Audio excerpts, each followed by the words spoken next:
Guys ya. Oke yuk. Segini. Iya. Ya, yuk. Oke. Oke, pertanyaan. Oke. Oke. Udah akan ini kan. Rolling. Oke. Pak Firman, tanggapan Bapak mengenai pencabutan laporan KDRT oleh ayahnya Lesti sebenarnya. Normal nggak sih secara hukum atau menurut Bapak terlalu cepat pencabutannya? Apalagi kalau Bapak yang tadi Bapak share ngomong KDRT itu kan karakter, Pak. Gitu, menurut Bapak gimana tuh?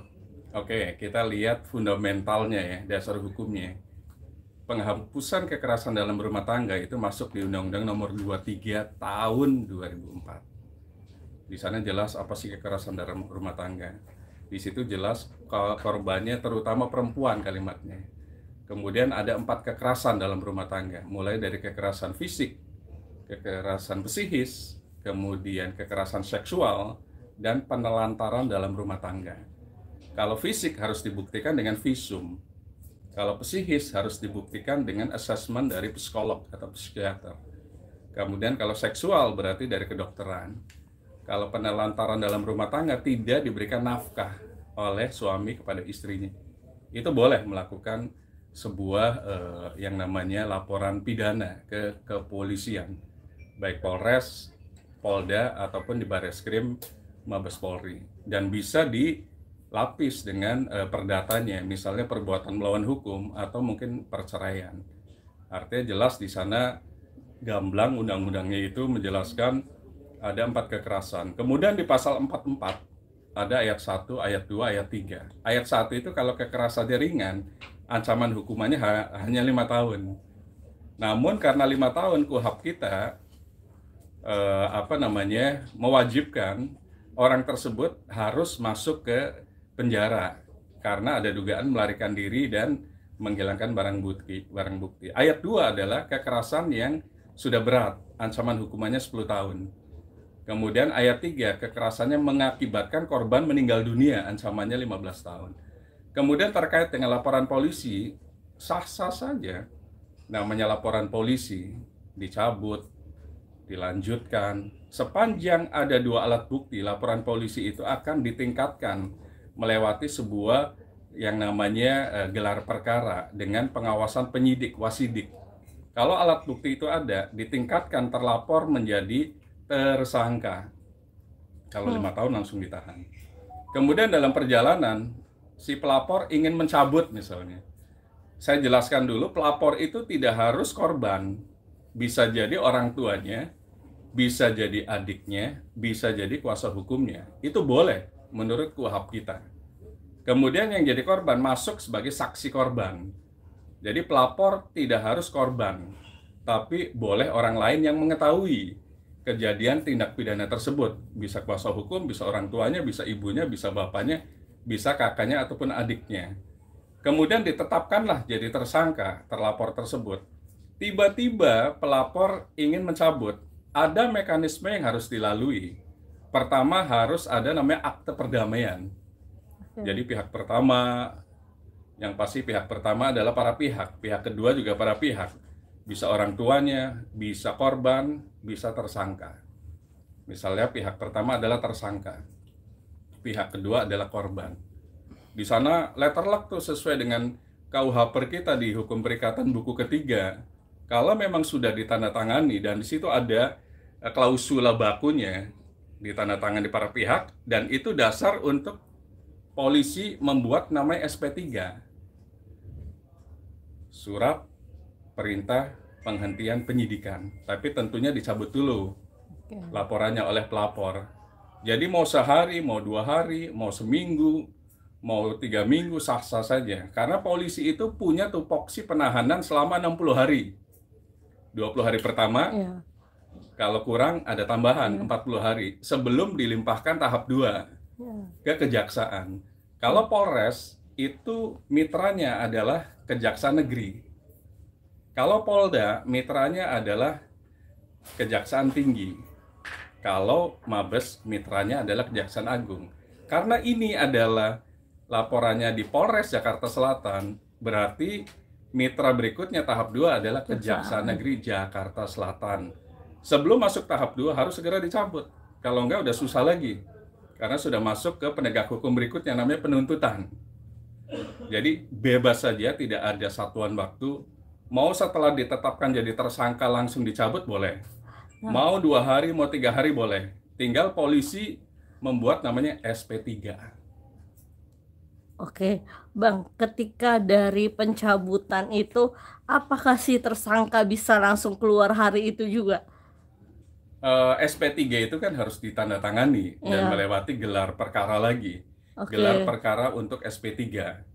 Sepanjang Kasat Reskrim ada, sepanjang penyidik ada, dan Kapolresta ada, itu langsung ditandatangani di hari itu juga. Tapi setelah gelar perkara. Oke. Jadi kalau memang Kapolresta tidak ada, menunggu biasanya. Tunggu Kapolresta ada. Oke. Jadi tergantung waktunya, tergantung mereka gitu kan. Kemudian apakah tersangka langsung bebas? Balik lagi putusan dari Kapolresta Jakarta Selatan tersebut. Boleh bebas atau besoknya, atau ada wajib lapor gitu. Nah, di situ ada tuh ketentuan baku dari Kapolresta yang mengeluarkan atau menerbitkan SP3 tersebut. Oke. Bang, sebenarnya delik KDRT ini delik biasa atau delik pidana sih Bang untuk masalah Lesti dan Bilar ini? Di Indonesia di KUHP kita ada 2 delik. Pertama delik aduan, kedua delik umum. Iya. Delik aduan adalah sesuatu yang diadukan, seperti pencurian, penggelapan, penipuan, termasuk KDRT dan perzinahan. Itu adalah delik aduan. Siapa yang mengadu, dia harus mendalilkan dan membuktikan aduannya. Jadi dialah yang berhak mencabut juga aduan tersebut. Kalau delik umum tuh kayak terorisme gitu loh. Itu delik umum tuh. Kemudian pembunuhan yang masif, itu delik umum. Artinya nggak bisa dicabut, biasa sampai ke pengadilan. Jadi di sini karena delik aduan, jadi yang mengadulah yang berhak mencabut atau tidak mau mencabut. Berarti kalau tidak mau mencabut, melanjutkan ke proses berikutnya, baik di penuntutan atau di pengadilan negeri, sesuai lokusnya. Kalau selatan berarti pengadilan negeri Jakarta Selatan. Kevin. Oke. Pak, boleh dijelasin nggak sih Pak, biasanya dari isi surat perjanjian damai itu apa aja? Yang pasti harus mengikuti klausula baku di Hukum Perikatan buku ketiga KUHP. Pertama harus ada para pihak. Para pihak pertama siapa, pihak kedua siapa, harus dimasukin KTP-nya. Kemudian di sana ada maksud dan tujuannya. Yang ketiga harus ada yang namanya perjanjian ini ditandatangani di mana dan tanggal berapa. Kemudian ada hak dan kewajiban. Pihak pertama haknya apa, kewajibannya apa. Pihak kedua haknya apa, kewajibannya apa. Kemudian ada berikutnya hal-hal yang misalnya tidak dipatuhi akan apa misalnya. Misalnya masih tetap melakukan kekerasan dalam rumah tangga. Itu berhak misalnya melaporkan lagi tindak pidana tersebut ke level yang lebih tinggi lagi. Misalnya tadinya Polres berarti ke Polda. Kemudian berhak juga untuk melakukan gugatan yang namanya perceraian atau gugatan perbuatan melawan hukum kalau kita ngomong ke sana. Kemudian kalau mereka punya kerjasama bisnis dengan perusahaan-perusahaan endorse dan lain-lain, itu dimasukkan juga di situ, include klausulannya. Apakah perjanjian itu akan batal seketika atau enggak. Nah itu total semuanya harus dibaca detail oleh pihak pertama dan pihak kedua sebelum ditandatangani, karena ada konsekuensi logis di situ. Konsekuensi hukum di situ, supaya perjanjian ini mau diapakan, apakah sesuai dengan isinya atau nanti berikutnya kalau begini maka begini, kalau begini maka begini. Kemudian tanda tanganlah para pihak di atas materai 10.000. Yang tanda tangan misalnya pihak pertama dikasih ke pihak kedua yang ada materainya, begitu juga kebalikannya. Oke, nah Pak, setelah Bilar bebas ini kan wajib lapor ya Pak, atau ada hal lain sih Pak buat Bilar, misal kayak diberikan dukungan cara perbaikan secara psikis sama kepolisian. Lalu wajib lapor itu seperti apa Pak? Oke, pertama wajib lapor itu sebenarnya hak prerogatif atau hak diskresioner dari yang namanya penyidik. Penyidik di sini sebagai penyidik utama di Polresta misalnya. Di sana pada saat tersangka sudah dibebaskan pun wajib lapor seminggu 2 kali. Nah itu ada ketentuannya agar polisi dalam hal ini bisa melihat apakah masih ada kekerasan dalam rumah tangga lagi. Misalnya katakanlah dikasih waktu sesuai dengan tupoksi penahanan dari Polresta. Polresta menahan kan boleh sampai 60 hari. Berarti 60 hari itu dimonitor. 60 hari berarti sekitar 2 bulan lah.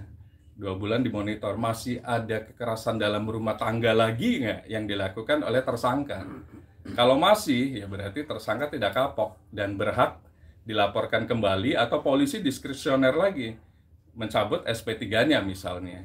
Jadi tergantung dari tupoksi polisi. Tapi polisi biasanya memiliki waktu 60 hari tersebut untuk mengakses, untuk menganalisa apakah pihak pertama dalam hal ini Bilar masih melakukan kekerasan dalam rumah tangga.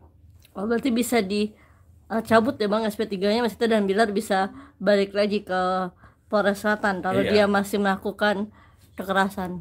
Iya, artinya di SP3 kan pasti ada kalimat kan. SP3 itu surat. Namanya surat kan pasti ada term and condition-nya. Oke. Jadi di sana kalau dibaca detail ada term and condition-nya. Kalau melakukan lagi kekerasan, maka akan begini. Termasuk wajib lapor itu ada di SP3 tuh.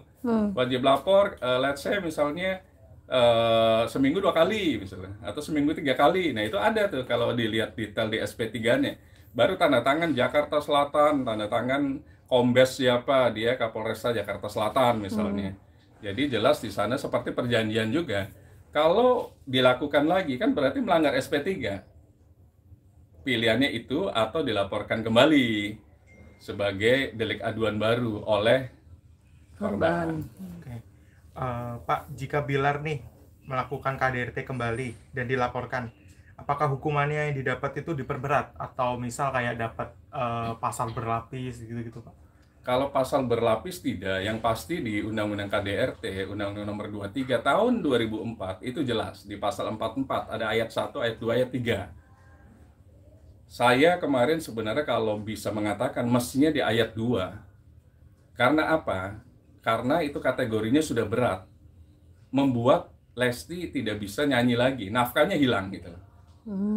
Kerongkongannya mungkin rusak, pindah dan lain-lain. Mestinya polisi masukin pasalnya mentersangkakan tersangka itu di pasal 44 ayat 2. Jadi hukumannya 10 tahun, bukan 5 tahun.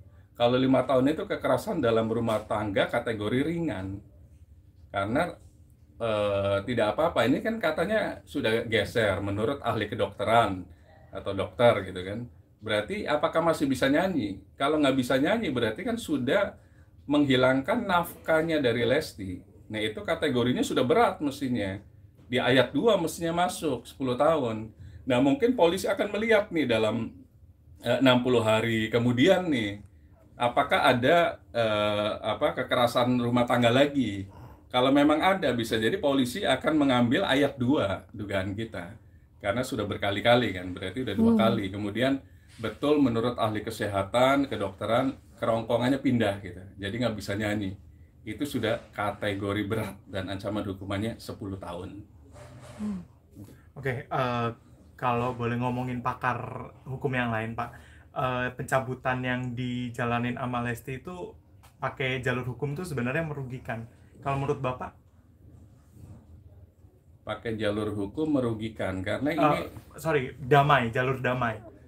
Merugikan nggak sih? Artinya gini, Lesti itu sebenarnya korban. Artinya Lesti butuh psikiater, butuh dokter, butuh yang bisa melakukan rehabilitasi medis karena sudah dalam tekanan. Apakah yakin menjalani kehidupan rumah tangga lagi, tidur satu kamar lagi misalnya, kemudian satu rumah lagi, masih ada psikologis yang terluka nggak? Atau mungkin Lesti masih berani nggak tidur satu kamar lagi atau satu rumah lagi? Kalau menurut Lesti dan ahli psikiater, ahli kejiwaan mengatakan bisa, ya silakan dijalani. Tapi kalau misalnya enggak, ya berarti memang jelas pencabutan ini merugikan Lesti. Karena apa? Bagaimanapun dia akhirnya kan menerima kembali sebagai suami yang sah baik secara negara ataupun secara agama. Dan itu otomatis namanya suami istri, berarti satu rumah. Satu rumah berarti satu kamar. Satu kamar berarti satu tempat tidur gitu loh. Nah, tinggal bisa tidur nggak Lesti tersebut. Kalau masih memiliki traumatik masa lalu, takut dibegitukan lagi, jelas ini berarti pencabutan merugikan dari korban tersebut. Oke, Bang, terakhir dari aku, dengan adanya berita ini, hari ini lapor, besok cabut gitu, mempermainkan hukum di Indonesia nggak sih, Bang? Sebenarnya kalau mempermainkan hukum tidak juga, karena proses namanya penyelidikan itu nggak mungkin sehari dua hari. Pertama ada laporan polisi masuk, Oke. kemudian dibentuklah tim yang namanya tim penyidik, itu butuh waktu 1 minggu. Kemudian berproses dengan berita acara investigasi. Pertama pelapor, misal orang tuanya diinvestigasi, kemudian saksi korban investigasi atau BAP atau wawancara klarifikasi, kemudian saksi yang fakta melihat diinvestigasi, butuh saksi 2, 3, dan namanya BAI nggak mungkin seminggu 2 minggu, butuh waktu misalnya butuh 3 minggu atau 1 bulan. Jadi tetap butuh proses gitu loh. Setelah itu gelar perkara yang menyatakan bahwa laporan polisi ini sudah bisa mentersangkakan seseorang yang tadinya terlapor menjadi tersangka. Bulan berikutnya kemudian jadi tersangka dan dicabut oleh pelapor, sah-sah saja. Jadi nggak bisa dikatakan misalnya hari ini lapor besok dicabut, karena prosesnya itu panjang, pembentukan penyidik, BAI, baik pelapor, kemudian saksi korban, saksi, terlapor, gelar perkara dengan wasidik, baru ditentukan menjadi tersangka. Setelah itu baru misalnya keinginan untuk ingin mencabut juga kan harus ada akte perdamaian dulu. Bikin akte perdamaian, cabut laporan polisi, bikin SP3. Jadi nggak mungkin sehari. Namanya delik aduan itu hak dari pelapor untuk mencabut pada saat dibutuhkan. Misalnya sudah jadi tersangka dicabut. Jadi tidak bisa sehari lapor besok dicabut, karena kan belum berproses. Proses dulu sebulan atau setengah bulan atau 2 bulan untuk menetapkan setelah gelar perkara jadi tersangka, baru setelah itu dicabut. Oke, sip. Oke, thank you, Bang. Cukup? Syukur. Thank you ya Pak. Iya, sama-sama. Stop sedikit. Oke.